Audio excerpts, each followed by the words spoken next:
নমস্কার, সবাই কেমন আছেন? আশা করছি ভালো আছেন। আজকে আমাদের আলোচনার বিষয় হলো ডিসগ্রাফিয়া। না, হোয়াট ইজ ডিসগ্রাফিয়া? না, এটা হলো একটা writing related problem. This is an writing related problem. এটাতে কি হয়, শিশুরা না উল্টো উল্টো লেখে, বা খুব হাতের লেখা বাজে হয়, ভুল বানান লেখে, আর মিরর রাইটিং করে। মানে 1কে উল্টো লিখলো, বিকে উল্টো লিখলো, 6কে উল্টো লিখছে, এই ধরনের লেখা লিখে থাকে।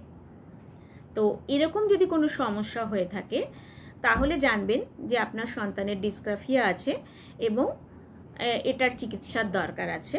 তবে এটা কোনো ডক্টরের কাছে যাওয়ার দরকার নেই। এটা আপনাদের যেতে হবে কাউন্সেলরের কাছে, চাইল্ড কাউন্সেলরের কাছে। তার কাছে গেলে তিনি আপনার এই সমস্যার সমাধান অবশ্যই করে দেবেন। ধন্যবাদ।